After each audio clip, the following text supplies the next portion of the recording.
We're actually going to look at the workspace of InDesign. So you can see that it's quite complicated. There's a lot going on. My screen, I'm working on quite a small laptop, so your monitor might be much larger, and you might see a few more things like some of the top control panel here will be there'll be a few more items to look at. The tool panel, you can move around.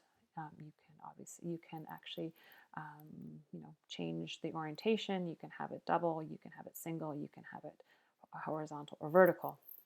It's kind of the old school way of Adobe. I like it, this kind of long one. We're actually not going to use tons and tons of these tools, so it's fine just to kind of keep it on the side here. If you want it at the below, wherever you want it, that's fine. Then you will see that the top control here is, it's kind of like an added extra to your tool. So you'll notice when I click on some of the different tools that the top control now changes to kind of give you more functionality or more tool functionality. So it's kind of like these are your main tools. These are kind of at the top control here is the kind of the subset or the extra added features of that tool. Some of them will be very, very similar to the panels here on the side. The default here is these are just the default panels, so there's not very many of them right now, but there's enough for our purposes. But I might actually get the type one here. So if I go into Windows, you can see that all the panels are available here. So one of them I want right now is the character one. So you see that here the character panel is almost exactly the same as the top control, with a few slight different variations, but just depends on how you want to use InDesign, what you kind of get used to using. Sometimes I find it's easier to use the panel. Sometimes I find it's easier to use the control, because you can see in this case, in the panel here, the character panel, I can choose the different type size. I can choose the spacing between the lines of text, the lettering, and what various things. But when you go up to the panel, there's a few more options. I can have all caps. I can obviously do all of the functioning that I see here, the same thing. But I have the alignment tools is here as well. You can access some of the other panel options that you would see in the control here. But sometimes it's just like in this case, it's sometimes easier just to, align things, as opposed to now if I wanted to do alignment, I actually have to get to the paragraph panel up here. So you can see kind of the top control for the type tool is almost like a combination of the paragraph and the character panel all in one. We can move these panels around. We can glue them to other panels. We can drag them out and close them. We can rearrange them. And we can expand them here by clicking on them.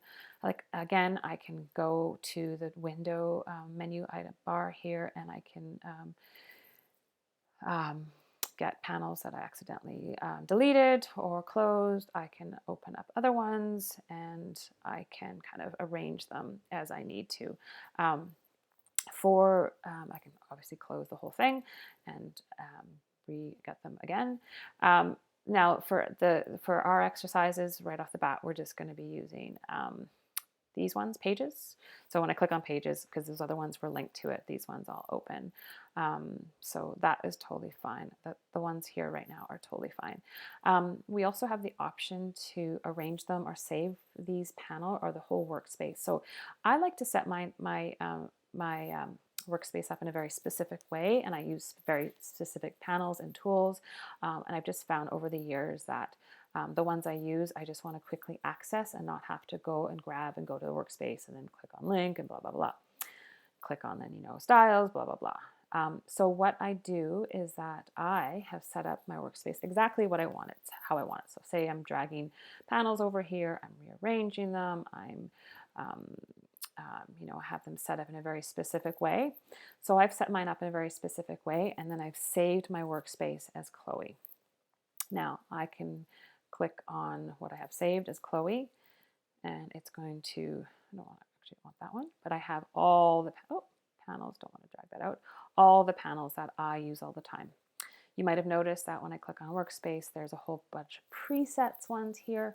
So if you want to just use one of the presets right now, you can either use essentials, and actually I messed it up before. So if I go reset essentials, it's going to be better. Yeah. Or for our cases, we could use, we don't want to use book, no, because that's going to have things that we don't need right now.